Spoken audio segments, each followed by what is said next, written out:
दिल्ली के जहांगीरपुरी में दंगा हुआ और इसके बाद एमसीडी का बुलडोजर गरजा। एमसीडी में अतिक्रमण हटाने के लिए यह बुलडोजर चल ही रहा था तो कुछ लोग सुप्रीम कोर्ट पहुंच गए और इस चलते हुए बुलडोजर को रुकवा दिया। लेकिन अब आपको बता दूं कि पूरी दिल्ली में जो 3 नगर निगम हैं, तीनों ने तय कर लिया है कि एक तरफ सुप्रीम कोर्ट में अभी अगली सुनवाई होनी है, यह जहांगीरपुरी के लिए थी, लेकिन जो नगर निगम के महापौर हैं उन्होंने बताया कि नगर निगम अधिनियम है और उस अधिनियम के तहत कोई किसी को नोटिस देने की जरूरत नहीं होती। अतिक्रमण हटाने के लिए जहां भी एमसीडी का बुलडोजर अतिक्रमण देखता है वो बुलडोजर चल सकता है। अधिकारी अतिक्रमण को हटाने के लिए बिल्कुल पूरी तरह स्वतंत्र हैं। और आपको बताएं, इसके लिए जो मेयर मुकेश सूर्यन है उन्होंने बाकायदा बताया कि इसके लिए नगर निगम जो एक्ट है 1957 उसकी धारा 321, 322, 323 और 325 ये धारा है जिसके तहत नगर निगम को यह आजादी है कि यदि वो कहीं अतिक्रमण होता देखते हैं या अतिक्रमण किसी ने किया है उसके लिए कोई नोटिस देने की जरूरत नहीं है, जाइए कार्रवाई करिए। यह बात अलग है, वो कहते हैं कि हमने सुप्रीम कोर्ट के उस नोटिस को संज्ञान में लिया और हमने कानून का पालन यानी सुप्रीम कोर्ट का सम्मान करते हुए अपनी कार्रवाई को जहांगीरपुरी में रोक दिया था। लेकिन आपको मैं यह भी बता दूं कि उस जहांगीरपुरी में रुके हुए बुलडोजर को लेकर यह बात चल रही थी कि चलिए ये आदेश तो जहांगीरपुरी के लिए आया है, लेकिन बाकी दिल्ली में जहां अभी तक इसके लिए ना तो कोई गाइडलाइन है ना कोई बाउंडेशन है, तब ये बुलडोजर बाकी दिल्ली में क्यों नहीं चल रहा। तो इसको लेकर के दिल्ली प्रदेश के भारतीय जनता पार्टी के जो अध्यक्ष हैं आदेश गुप्ता, उन्होंने बाकायदा तीनों नगर निगम के मेयर को यह चिट्ठी लिखी थी और उन्होंने कहा कि आप अपने अपने क्षेत्र में जहां भी अतिक्रमण है उसको देखिए और उसको ठीक करिए यानी उसकी सफाई करिए। अब इसको लोग रोहिंग्याओं से लेकर जोड़ रहे हैं, घुसपैठियों से लेकर जोड़ रहे हैं कि आदेश गुप्ता जी का ये जो आदेश आया है इसमें रोहिंग्या शब्द कहीं नहीं है। लेकिन इतना तय है कि अब दिल्ली के अंदर कहीं भी ये जो अवैध रूप से रोहिंग्या और बांग्लादेशी घुसपैठिए रह रहे हैं इनको कब्जा नहीं करने दिया जाएगा। आपको यह भी बता दूं कि दिल्ली के अलग अलग एरिया में जहां एमसीडी के पार्क हैं, एमसीडी की खाली जमीन है, यहां तक की सड़कें हैं, बाजार हैं, और अभी तो देखने में आया कि कई जगह इन्होंने एमसीडी के स्कूल के गेट में या उनकी जगह में अपना कूड़ा कबाड़ा रखा हुआ है और कब्जा किया हुआ है। कई सरकारी जमीनों को इन्होंने कब्जाया हुआ है और अब इसलिए तय कर दिया गया, तीनों नगर निगमों ने कमर कसी है कि हम अपने अपने क्षेत्र में जहां भी जिन लोगों ने अतिक्रमण किया हुआ है उसको हम क्लीन करेंगे। तो निश्चित रूप से यह माना जाए। और मैं आपको बता रहा हूं कि मैंने पहले ही यह खबर आपको बताई थी कि ये तीनों नगर निगम मिलकर के दिल्ली से घुसपैठियों को बाहर करने का प्लान बना चुके हैं। यानी दिल्ली में अगर सरकार चाह रही है, जैसे कि आम आदमी पार्टी ने इन लोगों को फैसिलिटेट किया है, पानी का कनेक्शन, बिजली का कनेक्शन, फ्री यात्रा, फ्री राशन, कुछ भी, लेकिन नगर निगम ने यह तय किया है कि उनका जो क्षेत्र है, जो उनके अधिकार क्षेत्र में आता है, मार्केट, सड़कें, एमसीडी के स्कूल, सरकारी एमसीडी की जमीन या पार्क, उसमें किसी को भी रहने बसने नहीं दिया जाएगा। यदा कदा हमने देखा है, मैं ईस्ट दिल्ली की अगर बात करूं, कई पार्कों में अवैध रूप से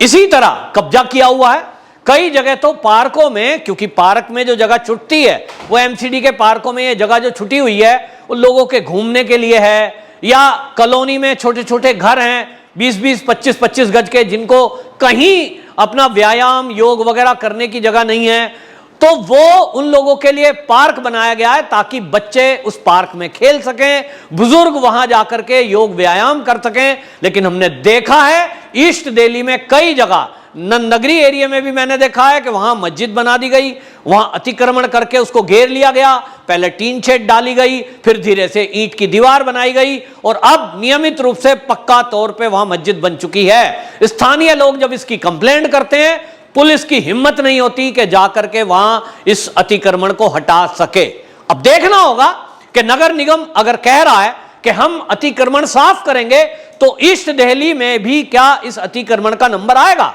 हालांकि मैंने देखा है कि सीमापुरी एरिया जो ईस्ट दिल्ली का है, जहां रिंग रोड है, बस डिपो के आसपास बड़ी मात्रा में बांग्लादेशी घुसपैठिए वहां पर झुग्गी बनाकर रह रहे हैं। उनका कूड़ा कबाड़ा कचरा सब रिंग रोड पर फैला हुआ है और वहां आए दिन वो इस अतिक्रमण को करके बैठे हुए हैं। बाकायदा एक बड़ी मार्केट सीमापुरी बस डिपो के पास, मस्जिद के आसपास पूरी सड़क पर घेर कर वहां फर्नीचर की दुकान चलाई जा रही है, वहां फ्रिज बिक रहे हैं, वहां नए पुराना सामान बिक रहा है और पूरी सड़क लगभग घेर रखी है। आए दिन वहां जाम लगता है, लेकिन स्थानीय लोगों का कहना है कि एमसीडी के अधिकारी और प्रशासन पुलिस की मिली भगत से यह सब अतिक्रमण हो रहा है। तो अब देखना होगा कि जब भाजपा के अध्यक्ष आदेश गुप्ता ने तीनों नगर निगम के मेयर को यह पत्र लिखा है और अब तो यह मामला गृह मंत्रालय तक पहुंचा हुआ है, अमित शाह जी की नॉलेज में है और एक तरह से जब से यह हाई कोर्ट में मामला गया है, जिस तरह से इस मामले में धर्म को बीच में ले जाया गया है, जिस तरह से इस मामले में राजनीति हुई, जिस तरह से वृंदा करात को हमने देखा, जिस तरह से ओवैसी को हमने जाते हुए देखा, जिस तरह से हमने कांग्रेस के लीडरों को उस एरिया में राजनीति करते हुए देखा, अब यह देखना होगा, ये भारतीय जनता पार्टी के लिए ये एक इस समय नाक का सवाल बन गया है कि जब इसमें धर्म का एंगल दिया जा रहा है और जबकि अतिक्रमण हटाने तक की बात थी, तो क्या ये पूरी दिल्ली से अतिक्रमण को साफ करने में सफल होंगे? क्योंकि जैसा हमने जहांगीरपुरी में देखा कि जैसे ही बुलडोजर चला और वो बुलडोजर जैसे ही अतिक्रमण करने वाले लोगों के ऊपर पहुंचा,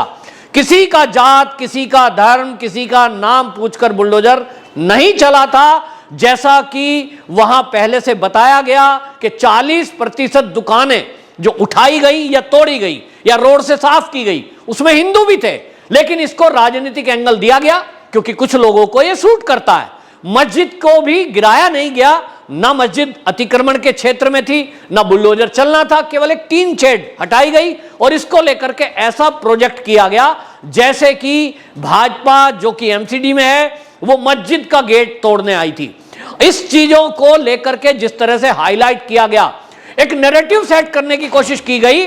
और यह तक कहा गया कि गरीबों के पेट पे लात मारी जा रही है। मतलब यह है कि झुग्गी झोंपड़ी में रहने वाले ये जो घुसपैठिए हैं, जो बिना पासपोर्ट बिना वीजा हमारे देश में आए हुए हैं, जिन्होंने फर्जी दस्तावेज बना करके महीने में 2 बार मिलने वाला राशन, फ्री में मिलने वाली वैक्सीन, फ्री में मिलने वाली दवाई और बाकी सुविधा, हॉस्पिटल में इलाज फ्री, स्कूल में बच्चों की शिक्षा फ्री, और इस सब पे एक मोटा बजट सरकार खर्च करती है। मेरे जैसे टैक्स पेयर के पैसे से कोई विदेशी घुसपैठ करके इस देश में आए और मेरे संसाधन को लूटे, मेरे पैसे पे लूट करे और मुझे आंख दिखाए, ये कैसे हो जाएगा? और इसलिए मैं नहीं चाहता कि कोई घुसपैठिया मेरे देश में रहे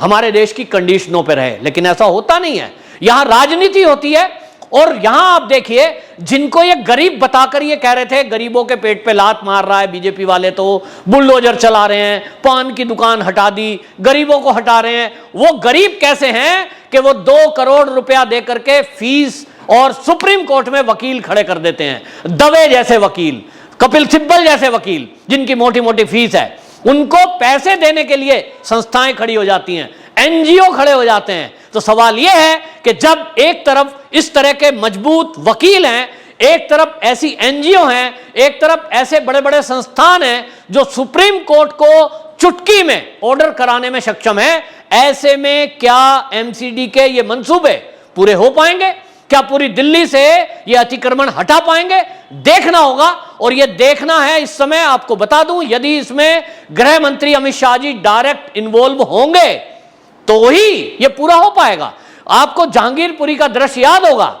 ये पहली बार नहीं है। अतिक्रमण हटाने के लिए पुलिस को एमसीडी वाले ऑफिसर लेटर लिखते हैं, पुलिस फोर्स मांगी जाती है, लेकिन उसको डिनाय कर दिया जाता है। कई बार लॉ एंड ऑर्डर के मुद्दे पर, कई बार पुलिस नहीं है, पुलिस बिजी है, या वो एरिया संवेदनशील है। इस तरह के